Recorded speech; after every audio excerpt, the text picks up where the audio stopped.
Kitakubu. Hey everyone, KitaSean here, so welcome back to another Fate Grand Order video. So we're going to be talking about the JP version today.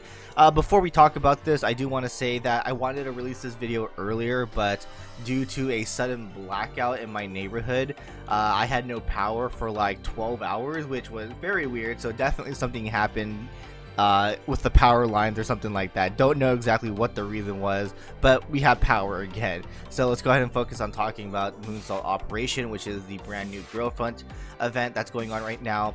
And I've been told that there is a new story, which I like to hear.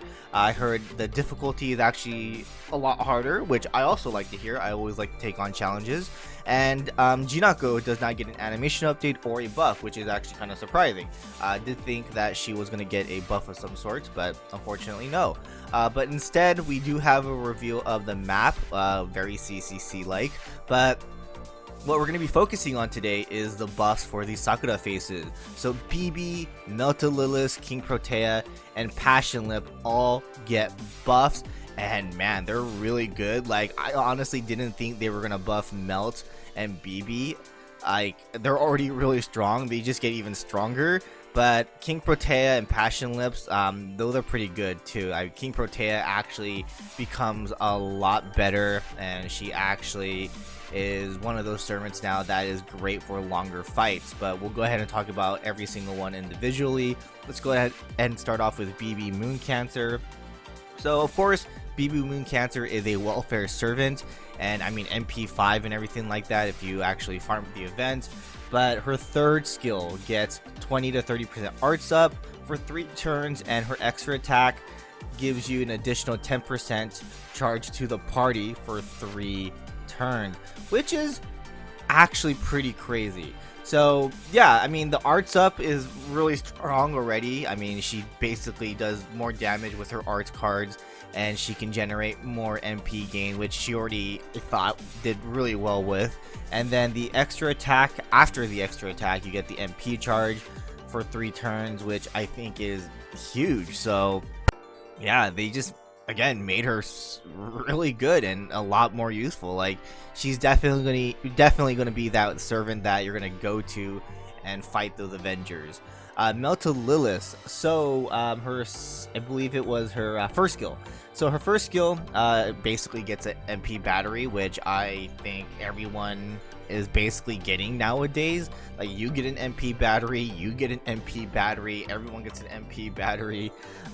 So yeah, she basically gets a 20 to 30% MP charge, and it goes along with her evade skill, which I don't think hurts at all. Like, yeah, I personally don't really like the utility and like the attack buff, you know, together with a defensive buff like evade and invincibility, but I think it's fine. I mean, the evade lasts for 3 turns, and I mean, again, you just get a bunch of MP, and then you can like keep using your MP kind of thing. So yeah, I do think MP batteries are going to be on most servants.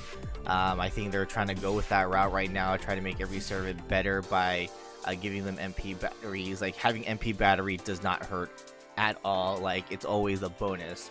It's always like a positive to have an MP battery. So yeah, that's really good. King Protea, this one is actually really interesting.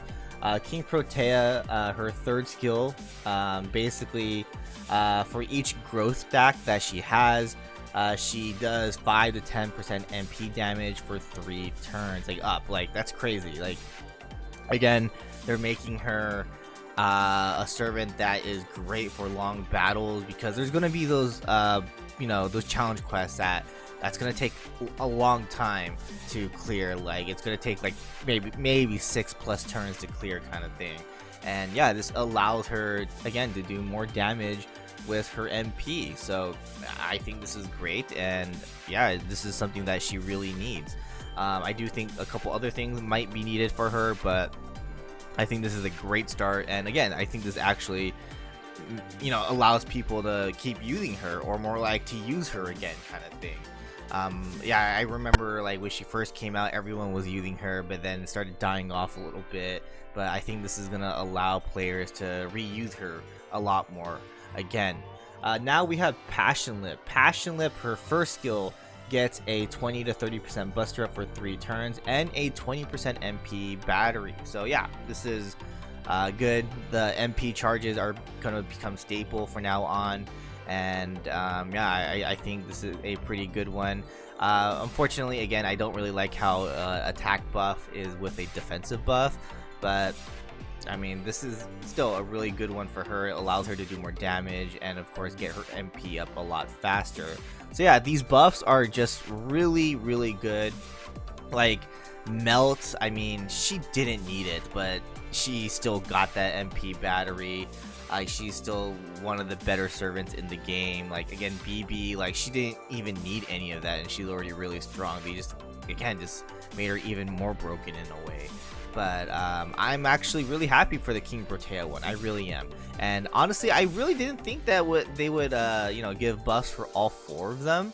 I thought if anything they would give a buff for Passion Lip and King Protea and Jinako. Like I really didn't think BB and Meltalilus would get something, but hey, they're basically giving everyone batteries, and I believe maybe some kind of new meta is coming into FGO. I mean, there is that new gimmick or new gameplay Kano Yoshiki-san wants to add, if that wasn't the, you know, the 6 enemy gimmick. But there might be a possibility that Kano-san and the, you know, developers want to add something different to FGO. Like, they hear us, they know that, you know, FGO is a very you know, I don't really like to say this, but it's a pretty brain dead game. Like, as long as you know what you're doing, like, just basically just do the same thing over and over and over again.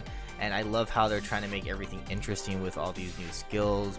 And again, maybe eventually they'll throw in some kind of like new gimmick or new meta kind of thing, which would be pretty cool to see. But yeah, that's basically going to be about it. Just wanted to talk about that a little bit. The Jinako, the girlfriend gacha, is up as well. She's only currently rate up. Maybe eventually part 2 gacha will come out and it'll have these 3 up, maybe. Who knows? We'll have to wait and see. BB you can always get in the CCC collab that you can purchase from the Da Vinci shop. So if you do not have BB yet, go ahead and do that and get her. She's a really good servant, arguably one of the best welfare servants in the game. And yeah, this is again a great opportunity to pick her up. I mean, she has that buff. But yeah, that's going to be about it. Thanks for watching. Hope you guys enjoyed, and I will see you guys in the next one. Laters.